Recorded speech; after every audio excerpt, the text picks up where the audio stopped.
Good morning, family, and welcome back to our Faith Journey JA.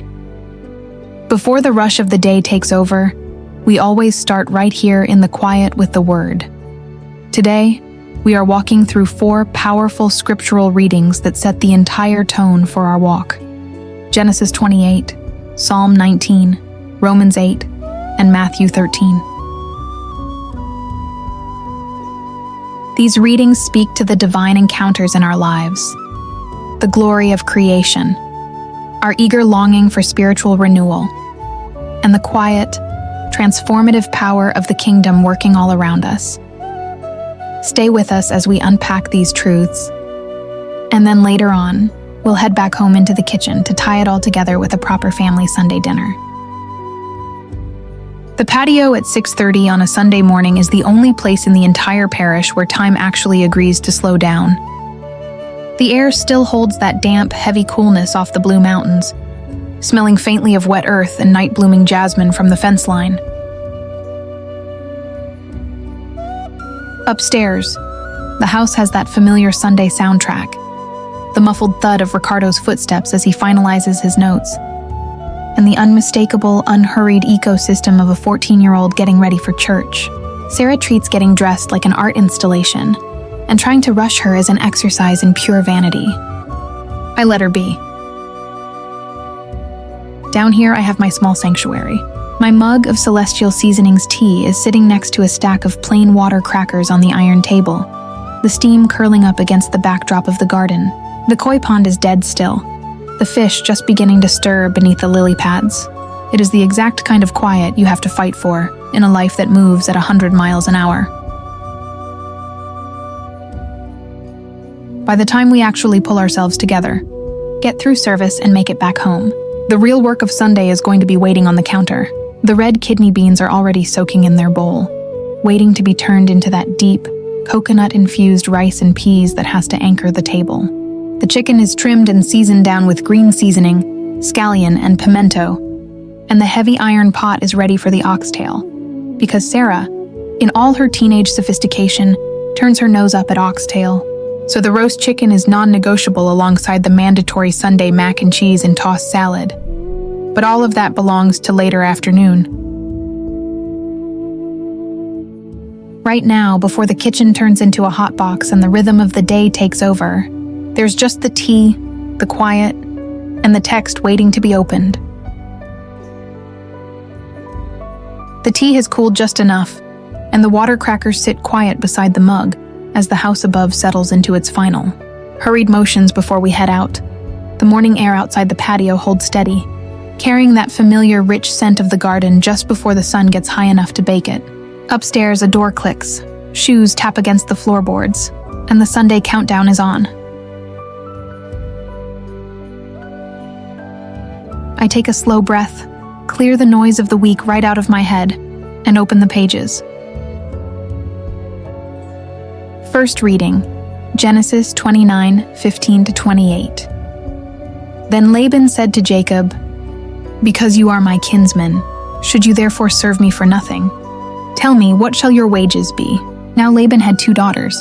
The name of the elder was Leah, and the name of the younger was Rachel. Leah's eyes were weak, but Rachel was graceful and beautiful. Jacob loved Rachel, and he said, "I will serve you 7 years for Rachel, your younger daughter." Laban said, "It is better that I give her to you than that I should give her to another man. Stay with me." Jacob served 7 years for Rachel. They seemed to him but a few days, for the love he had for her. Jacob said to Laban, "Give me my wife, for my days are fulfilled, that I may go in to her." Laban gathered together all the men of the place and made a feast. In the evening, he took Leah his daughter and brought her to him. Jacob went into her. Laban gave Zilpah his servant to Leah his daughter for a servant. In the morning, behold, it was Leah. He said to Laban, "What is this you have done to me? Didn't I serve you for Rachel? Why then have you deceived me?" Laban said, "It is not done in our country to give the younger before the firstborn. Fulfill the week of this one, and we will give you the other also for the service which you will serve with me yet 7 other years." Jacob did so, and fulfilled her week. He gave him Rachel his daughter as wife, Psalm 105, 1-11. 45b. Give thanks to Yahweh. Call on his name. Make known his doings among the peoples. Sing to him. Sing praises to him. Tell of all his marvelous works. Glory in his holy name.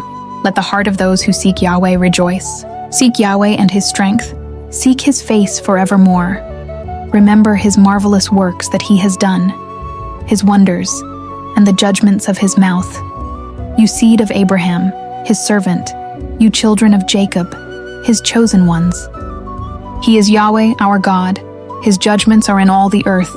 He has remembered his covenant forever, the word which he commanded to 1,000 generations, the covenant which he made with Abraham, his oath to Isaac, and confirmed it to statutes for Jacob, to Israel for an everlasting covenant, saying, To you I will give the land of Canaan, the lot of your inheritance.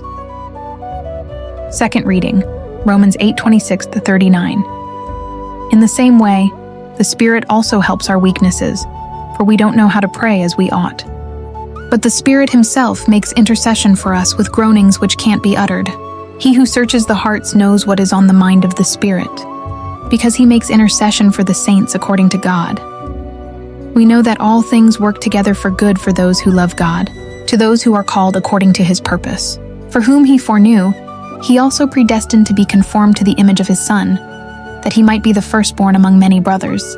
Whom he predestined, those he also called. Whom he called, those he also justified. Whom he justified, those he also glorified. What then shall we say about these things? If God is for us, who can be against us? He who didn't spare his own Son, but delivered him up for us all, how would he not also with him freely give us all things? Who could bring a charge against God's chosen ones? It is God who justifies. Who is he who condemns? It is Christ who died. Yes, rather, who was raised from the dead, who is at the right hand of God, who also makes intercession for us. Who shall separate us from the love of Christ? Could tribulation, or anguish, or persecution, or famine, or nakedness, or peril, or sword? Even as it is written, For your sake we are killed all day long. We are accounted as sheep for the slaughter. No, in all these things we are more than conquerors through him who loved us. For I am persuaded that neither death, nor life, nor angels, nor principalities, nor powers, nor things present, nor things to come, nor height, nor depth, nor any other created thing, will be able to separate us from the love of God, which is in Christ Jesus our Lord. Gospel reading. Matthew 13:31-33. 44:52. He said another parable before them, saying, The kingdom of heaven is like a grain of mustard seed, which a man took and sowed in his field, which indeed is smaller than all seeds. But when it is grown, it is greater than the herbs, and becomes a tree, so that the birds of the air come and lodge in its branches. He spoke another parable to them. The kingdom of heaven is like yeast, which a woman took and hid in 3 measures of flour, until it was all leavened. Again, the kingdom of heaven is like treasure hidden in the field, which a man found and hid. In his joy, he goes and sells all that he has and buys that field. Again, the kingdom of heaven is like a man who is a merchant seeking fine pearls. Having found one pearl of great price, he went and sold all that he had and bought it. Again, the kingdom of heaven is like a net that was cast into the sea and gathered some of every kind, which, when it was full, they pulled up on the beach. They sat down and gathered the good into containers, but threw the bad away. So it will be in the end of the world. The angels will come out and sever the wicked from among the righteous, and will cast them into the furnace of fire. There will be the weeping and the gnashing of teeth. Jesus said to them, Have you understood all these things? They answered him, Yes, Lord. He said to them, Therefore, every scribe who has been made a disciple in the kingdom of heaven is like a man who is a householder, who brings out of his treasure new things and old.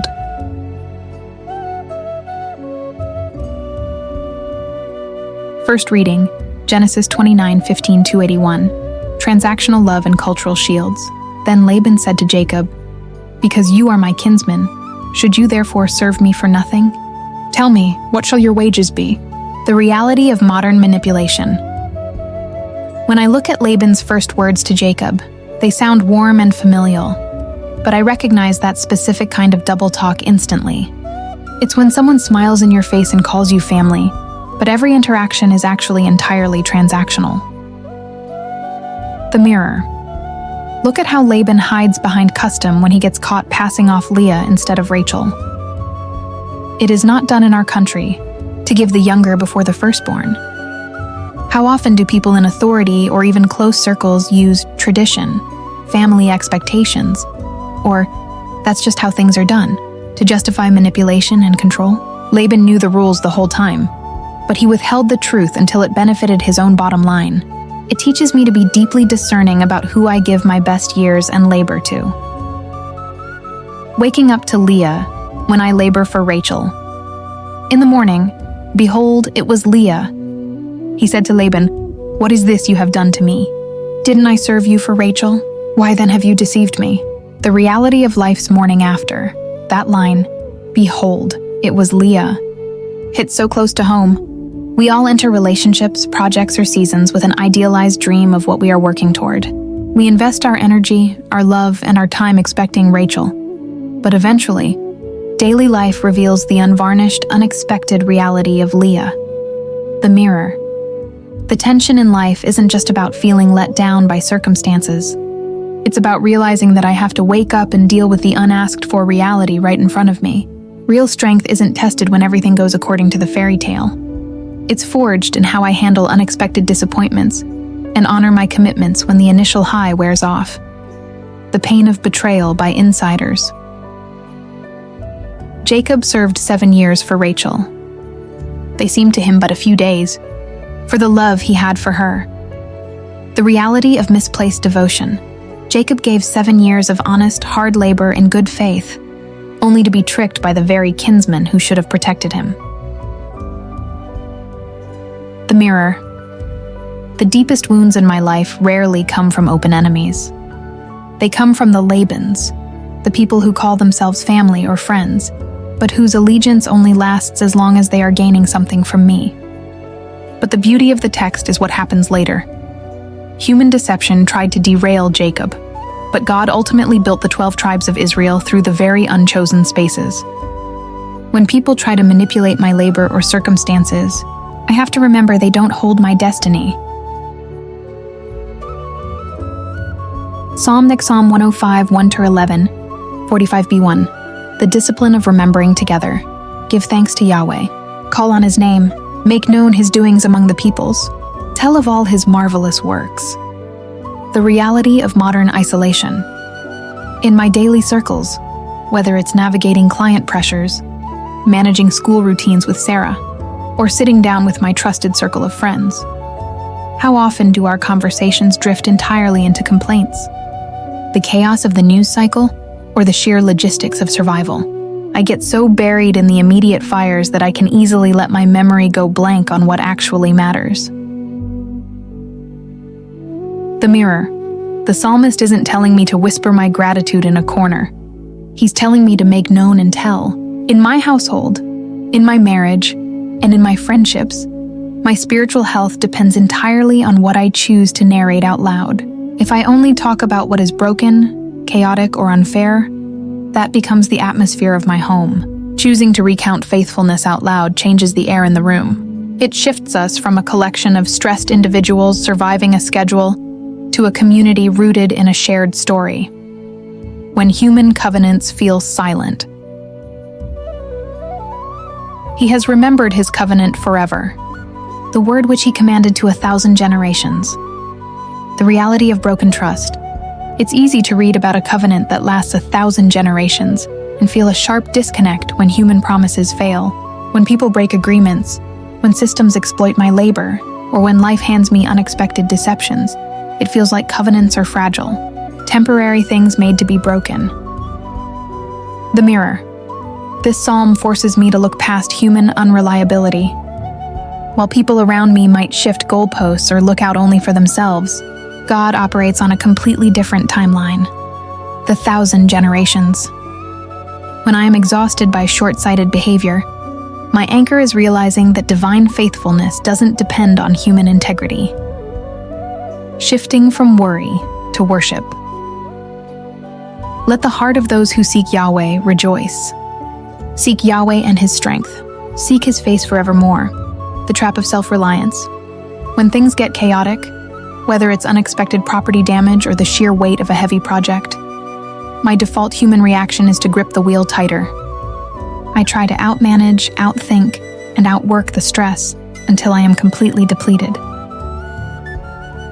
The mirror. Notice the progression here. Seek Yahweh, seek His strength, seek His face. It requires an active, conscious pivot from me. I have to physically and mentally step back from the list of 50 things that need fixing and turn my face toward what is permanent. It is my spiritual equivalent of stepping off the frantic treadmill of the week and sitting on the back patio with my tea, refusing to let the urgent crowd out the essential.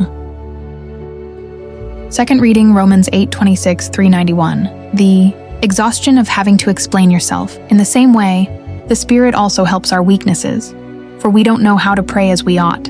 But the Spirit Himself makes intercession for us with groanings which can't be uttered. The reality of daily drag.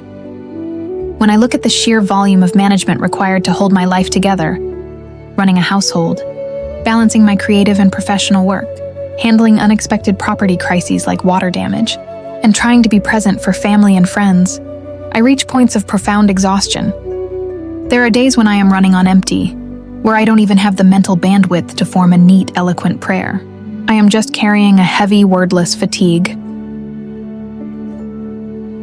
The mirror. In human relationships, I am constantly expected to articulate my needs, justify my boundaries, and explain why I am tired. If I can't put it into neat words, people often miss it. But Paul points to a completely different dynamic: groanings which can't be uttered. God doesn't require a polished presentation or a well-worded performance from me. The deep, heavy sighs I exhale when I finally sit down on the patio are already being translated by the Spirit. I am allowed to be tired without having to explain why to anyone. The trap of cynicism, when everything collides. We know that all things work together for good for those who love God, to those who are called according to His purpose. If God is for us, who can be against us? The reality of the grind. It is very easy to read "all things work together for good" as cheap, toxic positivity, the kind of greeting card phrase people throw around when things are falling apart. But Paul wrote this while facing actual tribulation, anguish, persecution, and peril. Life throws curveballs, unreliable people, broken systems, and chaotic cleanups. The mirror. This isn't saying that every individual event happening around me is pleasant or fair. But the good here isn't about everything being smooth. It's about the unshakable reality that nothing, no scheme, no manipulation, no external chaos, can derail the ultimate trajectory of my life, because I am anchored in God's purpose. It stops me from wasting precious emotional energy trying to control every unpredictable human variable around me, refusing to let the world write my worth. Who shall separate us from the love of Christ? Could tribulation or anguish or persecution or famine or nakedness or peril or sword? No, in all these things, we are more than conquerors through Him who loved us. The cultural pressure. The world constantly tries to assign my worth based on external metrics: how much I produce, how well I manage everyone else's expectations, or whether people treat me fairly in business and personal dealings. The mirror. Being more than conquerors doesn't mean life is a pristine, effortless walk in the park. It means that even right in the middle of the mess, even when people try to take advantage of my good faith or circumstances turn upside down, my core identity and peace remain entirely untouched. External pressures cannot breach my inner sanctuary unless I hand them the keys. The Gospel. Matthew 13:31-33, 44:5-21. The mustard seed and the yeast, the power of unseen labor. The kingdom of heaven is like a grain of mustard seed, like yeast which a woman took and hid in 3 measures of flour until it was all leavened. The reality of daily pounding. We live in a digital age that screams at us constantly, demanding instant metrics, flashy visibility, and immediate proof of our worth. Everyone feels this pressure to make a loud public splash just to prove they exist. The mirror. Jesus completely bypasses that superficial hustle, and it brings an immense exhale to my spirit. The real work of building a steady, God-centered home, nurturing Sarah and Ricardo, or crafting my content with true integrity, never happens in the spotlight. It operates like yeast working through heavy dough. I don't see it thrashing about. It quietly transforms everything from the inside out in absolute silence. I don't need to shout to have impact. The most powerful things in my life: steady love, quiet discipline, deep faith, work beneath the surface. Steady and deep. The hidden treasure and the pearl of great price. Radical prioritization, again. The kingdom of heaven is like treasure hidden in the field, like a man who is a merchant seeking fine pearls. Having found one pearl of great price, he went and sold all that he had, and bought it. The trap of the superficial. Everywhere I turn, modern distractions try to rent space in my head: petty drama, cultural noise, and the endless administrative friction of managing a busy property, family logistics, and professional demands. It's so easy to stay exhausted by giving my finite energy to 1,000 trivial things. The mirror. Notice the reaction in the text. In his joy, he goes and sells all that he has. Finding the pearl of great price isn't a painful sacrifice. It's about absolute clarity. When my soul is genuinely anchored in what is real, letting go of superficial nonsense becomes effortless. I stop wasting precious time and emotional bandwidth on things that carry zero eternal weight. Because I finally know the difference between what glitters and what actually matters to my peace. The scribe and the householder, marrying heritage with modern reality. Therefore, every scribe who has been made a disciple in the kingdom of heaven is like a man who is a householder, who brings out of his treasure new things and old. The reality of running a household and a life.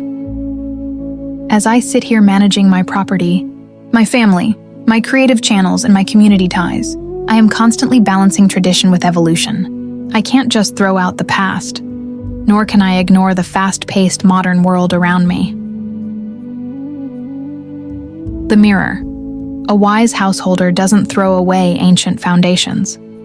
The deep-rooted scriptures, tried and true family values, and the sacred rhythm of gathering around our Sunday dinner table for rice and peas, roast chicken and oxtail, just because the world is spinning fast into digital noise.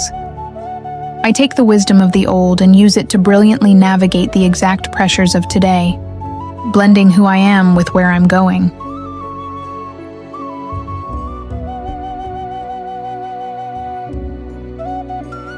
The house is a blur of motion as Ricardo and I hurriedly get ready, making sure Sarah has her things, and rushing out the door so we don't miss the opening hymn. The service comes and goes, anchoring us for the week ahead, and just like that, we are walking back through the front door. On the drive home, I sit in quiet reflection, letting the morning's message settle in my spirit while the hum of the car carries us back. But the moment we cross the threshold, the real sanctuary of a Sunday afternoon begins right here in the kitchen. I kick off my shoes, tie on my apron, and roll up my sleeves because a proper Jamaican Sunday dinner takes real time, deep attention, and love poured into every single pot. First, I pull out a massive, ripe soursop with its prickly dark green skin, peeling it open to get to that fragrant cottony white flesh. I work the flesh through a fine mesh strainer into a large glass bowl, pressing out every drop of that rich, aromatic juice while leaving the seeds behind. To that thick, fragrant nectar, I pour in cold water and rich, sweetened, condensed milk, stirring it smoothly until it reaches that perfect, creamy balance of sweet and tart. I grate just a whisper of fresh nutmeg right over the top and tuck it deep into the back of the refrigerator so it gets ice cold, letting the flavors marry while I manage the stove. With the drink resting, I turn my full attention to the red kidney beans that have been soaking in their bowl since early morning. Their skins soft and ready to break down into a rich creaminess. I transfer them into my heavy-bottomed Dutch pot, flooding the pot with plenty of water. A smashed bulb of local garlic, fresh scallions, sprigs of thyme, and a whole Scotch bonnet pepper laid gently right on top so it perfumes the liquid with that signature heat without splitting open. I bring it to a rolling boil, letting the beans cook down until they are completely tender and the water turns a deep, dark burgundy. Only then do I stir in thick coconut milk, a pat of butter, coarse salt, and the washed white rice, turning the flame down low, sealing the heavy lid tight, and letting it steam undisturbed until every single grain is plump, infused, and standing proud. My heavy iron pot is blazing hot and ready for the oxtail. I wash down the thick, meaty pieces with lime and water, pat them completely dry, and season them heavily with browning sauce, minced garlic, finely chopped onion, scallion, fresh thyme, cracked black pepper, crushed pimento berries, and a generous dash of Worcestershire sauce. Working the seasoning deep into the grain, I get my Dutch pot hot with just a whisper of oil and sear the oxtail pieces in small, uncrowded batches, letting them develop a deep, caramelized mahogany crust that holds all that flavor in. Once every piece is seared, I return them all to the pot along with the leftover marinade, pouring in enough hot water to come just shy of the top, dropping in another whole Scotch bonnet and a sliced carrot for natural sweetness. I cover it tight, drop the heat to a low, patient simmer, and let it go for hours until the collagen melts completely into a thick, glossy gravy that coats the back of a spoon. While the oxtail and the rice do their slow work, I turn to the roast chicken for Sarah, who always turns her nose up at the oxtail. I thoroughly wash and trim the bird, patting it dry before rubbing it down with my proper green seasoning blend. Scallion, garlic, ginger, thyme, pimento, and green Scotch bonnet pepper blended smooth. I slide my fingers carefully under the skin to pack that seasoning straight onto the meat, finishing it with a light rub of butter, salt, and black pepper. Into a hot oven it goes, roasting uncovered for the last stretch, so the skin crisps up golden brown and savory, keeping the breast meat completely juicy, while the rich drippings pool at the bottom. To round out the table, I put together the heavy layered macaroni and cheese. I boil the elbow macaroni just to al dente, folding it into a rich, velvety cheese sauce made with sharp cheddar, butter, and a touch of mustard, layering it with extra grated cheese right on top, and baking it until the edges bubble up dark and crusty. Beside it, I toss a crisp, cold salad of lettuce, sliced cucumbers, ripe vine tomatoes, and sweet corn sitting on ice, ready to be dressed with a light vinaigrette. By late afternoon, I pull that ice-cold soursop juice from the fridge, condensation beating on the pitcher, and pour it into tall glasses. The kitchen is heavy with the rich scent of pimento, thyme, coconut, and roasting meat. The heat from the stove fills the room, and my family gathers around a laden table as the true rhythm of our Sunday settles in. As we finally carry everything out to the dining area, the afternoon heat settles gently over the property. The table is heavy and laden with the deep, glossy oxtail, the steaming pot of coconut rice and peas, the golden roast chicken set aside just for Sarah, the bubbling mac and cheese with its dark, crusty edges, a crisp bowl of cold salad on ice, and a heavy glass pitcher of ice-cold soursop juice, beads of condensation sliding down the sides as I pour out tall glasses. The harsh midday glare has softened into a golden afternoon glow, filtering through the trees and casting long shadows across the patio and the garden just beyond. A light breeze drifts in from the hills, carrying the scent of damp earth from the morning garden walk and blending it with the rich, savory aroma of pimento, thyme, and slow-simmered coconut milk. The table itself is a reflection of our life here, sturdy, welcoming, and unpretentious. The contrast of colors tells the whole story. The deep burgundy of the red kidney bean rice, the rich mahogany gloss of the oxtail, the vibrant green of the cold salad, and the pale, creamy sweetness of the soursop juice waiting in the glasses. With plates full and the day's rush finally behind us, we sit back, share a laugh over the week's chaos, and let the true, unhurried rhythm of Sunday take over. As we settle in around the laden table, the conversation naturally shifts from the plates in front of us back to the morning drive home, and how the readings landed on each of us. Sarah leans back in her chair, bringing a completely different, younger lens to the table compared to how I process it all. She cuts right to the heart of the Laban and Jacob story with zero patience for games. For her and her friends, navigating people who smile in your face while running a completely different agenda behind the scenes is just exhausting. As she puts it, you shouldn't have to spend half your time decoding whether someone actually means what they say. She sees the story as a blunt, real-time reminder to protect your circle and cut off transactional energy before it drains you. When the talk shifts to Romans and the hidden yeast in Matthew, she looks at it through the static of her own world. How loud everything feels today with digital feeds, highlight reels, and the constant pressure to perform and prove your worth. She loves the image of the yeast working silently in the dough. For her, it's a massive relief to realize that the things that actually matter don't need to be shouted from the rooftops or validated by an audience. True impact happens quietly, behind the scenes, far away from the noise. As Sarah finishes, Ricardo leans forward, resting his forearms on the table with a quiet, knowing smile. He looks at the readings through the lens of a man who spends his weeks in high-stakes rooms dealing with corporate clients, contracts, and power dynamics. For Ricardo, the Laban and Jacob story hits entirely on the reality of the corporate grind. He talks about how easy it is to pour years of honest, loyal labor into an organization or a project, only to realize the goalposts get moved the moment it is time to collect. It is a reminder that in business, people will always look out for their own bottom line, wrapping their self-interest in polite language and corporate custom. For him, the takeaway isn't just about avoiding bad actors. It's about knowing your worth, keeping your integrity intact when others try to outmaneuver you, and trusting that your actual harvest doesn't depend on a dishonest boss. When the conversation moves to Romans and the hidden yeast in Matthew, Ricardo brings it back to the quiet, unglamorous execution behind the scenes. In his world, everyone is obsessed with the flashy presentation, the big pitch, and the metrics that make noise. But he points out that true, lasting value, whether in a business or a life, always comes from the quiet, unseen work that happens long before anyone is watching. Like yeast working its way through heavy dough, real influence doesn't need to force its way to the surface. It just quietly changes the entire room. Then I lean in to bring it all together. Because looking around this table, with the heavy plates of food, the cold soursop juice, and my family sitting right here with me, this is what all the juggling is actually for. People look at what I do and wonder how I manage running a digital content channel, keeping up with a personalized gift shop, managing the property, and still showing up faithfully for church and family life.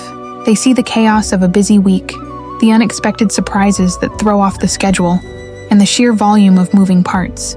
But here is the truth. You don't balance all of it by somehow doing it all perfectly. You balance it by knowing what is real and what is just noise. Whether I am designing custom pieces in the workshop, editing a video script, or making sure the house runs smoothly, everything connects back to intention. The gift shop and the channel aren't just projects. They are extensions of my hands and my voice, built from the ground up right here at home. And Sunday isn't about checking a box or playing a role. It's the anchor that pulls me out of the frantic pace of the week and reminds me of what actually matters. At the end of the day, all the spinning plates, the business planning, the creative work, and the daily demands only hold together because of this right here. A table full of good food, a house filled with people I love, and a faith that keeps the foundation steady no matter how loud the world gets. As the afternoon stretches into early evening, the heavy plates are cleared from the table. Sarah helps me gather everything up, our hands full as we carry the remaining dishes back into the kitchen and rest them neatly in the sink. With the main meal wrapped up, we scoop out the ice cream and bring the bowls back out to the gazebo, letting the cool breeze from the hills wash over us as the light turns a warm, golden amber. The textures make every bite worth the effort. Sarah's strawberry ice cream is thick and velvety, loaded with soft, real chunks of fruit that offer a sweet, authentic bite against the ice-cold cream. Ricardo's rum raisin is rich and decadent, packed with dark, plump raisins that have soaked up enough rum to release a warm, sharp burst of flavor the exact moment you bite into them. My coffee mocha is deep, smooth, and bittersweet, with a rich espresso kick that cuts right through the chill. We don't go off separately or try to slip away. This is our family base, and we stay right there together, melting into the quiet of the evening. Side by side, we just sit and stare out over the property, watching the shadows lengthen across the lawn and taking in the quiet beauty of God's creation as the day gently comes to a close.